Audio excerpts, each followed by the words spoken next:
Power ही नहीं है। बैठ जाओ, आगे आगे आगे बैठना।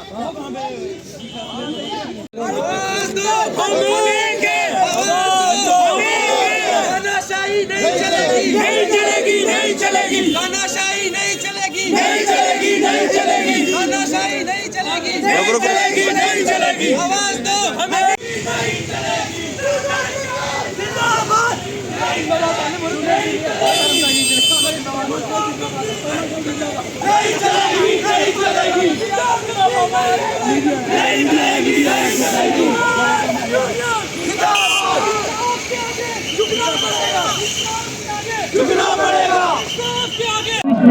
सर देखिए, हमने बीसी से हमारा एक मुद्दा ये है कि हमारा जो पेपर है, हमने इनको बोला था, अभी कंफ्यूजन हमारे में, इन्होंने पहले बोला था कि जो हमारी फर्स्ट सेमेस्टर की पेंडिंग प्रेजेंटेशन है वो कंप्लीट होंगी, लेकिन इन्होंने बिना मतलब कोई क्लैरिफिकेशन भी नहीं दी और पेपर हमारा आज दिखा दिया।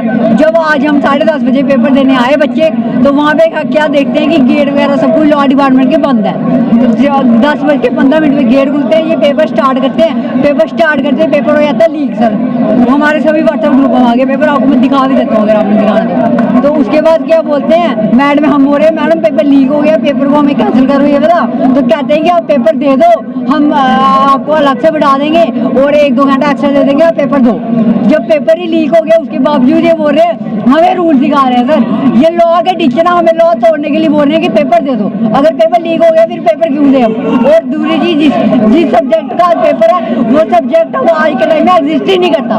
CRPC बिल्कुल स्क्रैच हो चुकी है, गवर्नमेंट ने स्क्रैच कर दी है और उसके बावजूद यार CRPC का पेपर ले रहे हैं। इनको चाहिए कि पहले पेपर आए, जो नया कानून आया उसके पेपर लें अपनी मर्जी से। हमने VC साहब के पास भी गए सर 15 दिन पहले, 2-3 दिन से कंट्रोलर सर के पास भी, उन्होंने रिटर्न में भी दिया नेसेसरी एक्शन के लिए, फिर भी डिपार्टमेंट ने कोई नेसेसरी एक्शन नहीं है। और मैं इनसे पूछ जाता हूँ ये कहाँ कानून है? बिना जो सब्जेक्ट ही नहीं करता उसका पेपर किसी हिसाब से ले सकते हैं। आज स्टूडेंट 200-250 में से 220 स्टूडेंट यहाँ पे है और पेपर देने के लिए बच्चा रेडी नहीं। हम इनसे चाहते हैं हमारी डेट शीट रिवाइज की जाए और हमारा दोबारा से पेपर कंडक्ट करवाया जाए और सभी सब्जेक्टों की डेट शीट दोबारा से। और एक और चीज़ मैं आपको बता देना चाहता हूँ, हमारा फर्स्ट सेमेस्टर 2023 जनवरी में बैठा था और अब क्या चल रहा है, जनवरी एंडिंग चल रही है, अभी तक हमारा फर्स्ट सेमेस्टर का रिजल्ट नहीं आया और उसके बावजूद ये सेकंड के पेपर लें। फर्स्ट सर आपको ये देखिए, ये यूनिवर्सिटी की शीट पर और ये पेपर लिखा, बच्चे अंदर पेपर दे रहे हैं। ये चाहते हैं कि हमारा पेपर इस पेपर को कैंसिल किया जाए क्योंकि ये पेपर लीक था, ये इलीगल तरीके से पेपर ले रहे हैं। आज ये पेपर लेना बनता नहीं है, इस पेपर को कैंसिल किया जाए और हमारी डेट शीट दोबारा से रिवाइज निकाली जाए। उससे पहले हमारी फर्स्ट सेमेस्टर की जो पेंडिंग प्रेजेंटेशन था जिसकी वजह से रिजल्ट नहीं आया, वो हमारा रिजल्ट दोबारा से निकाला जाए और हमारी डेट शीट जो है वो रिवाइज की जाए। 1 से लेकर 20 फरवरी के बीच में ये पेपर ले, हम पेपर देने के लिए रेडी है। नाम रमनदीप सिंह है और मैं second semester law department Jammu university से बोल रहा हूँ।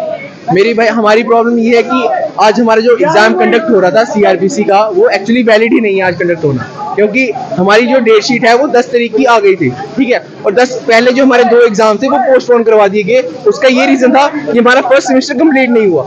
हमारा फर्स्ट सेमेस्टर पिछले साल से चल रहा है और वो उसको 1 साल से ऊपर होने का आ गया, हमारा फर्स्ट सेमेस्टर कंप्लीट ही नहीं हुआ। अब फर्स्ट सेमेस्टर कंप्लीट नहीं है, उसके बावजूद ये वाला एग्जाम कंडक्ट करवा रहे, जब इन्होंने पहले 2 एग्जाम हमारे पोस्टपोन किए कि भाई अगर हमारा फर्स्ट सेमेस्टर कंप्लीट नहीं हुआ तो ये वाला एग्जाम कंडक्ट होना वैलिड ही नहीं है। और अगर हमारे एग्जाम कंडक्ट होने भी चाहिए तो हमारी जो एक प्रॉपर डेट शीट आनी चाहिए, जो प्रॉपर फॉर्मेट में आनी चाहिए कि भाई जैसे जिस सीक्वेंस में हमारे एग्जाम होते हैं उस सीक्वेंस में हमारे एग्जाम्स होने चाहिए। उसके लिए हमें रीशेड्यूल, हमारी डेट शीट को रीशेड्यूल किया जाए। हमारी डिमांड थी, हमने अपनी HOD हमारी जो हेड ऑफ डिपार्टमेंट हमारी जो मंजू जमवाल मैम है, हमने उनको बताया। मंजू जमवाल मैम को हम 2-3 दिनों से हम कन्फ्रंट कर रहे हैं, उनसे रीजनिंग करने की कोशिश कर रहे हैं कि हमारे एग्जाम को आगे या तो पोस्टपोन करो, हमारी डेट शीट को रीशेड्यूल करो, तो फिर से हमारी जो नई डेट शीट बनाई जाए। और वो मान ही नहीं रहे इस बात को लेके, वो बोल रहे नहीं, हमने वो रीजनिंग करने को तैयार ही नहीं है। बच्चे 2-3 दिन से एप्लीकेशन लेके घूम रहे हैं, बच्चे VC सर के पास आए हैं, बच्चे कंट्रोलर ऑफ एग्जामिनेशन के पास आए हैं, पर वो भी रीजनिंग करने को तैयार नहीं है और वो बोल रहे हैं हमारे हाथ में कुछ नहीं है। अगर VC सर के हाथ में कुछ नहीं है, कंट्रोलर के हाथ में कुछ नहीं है,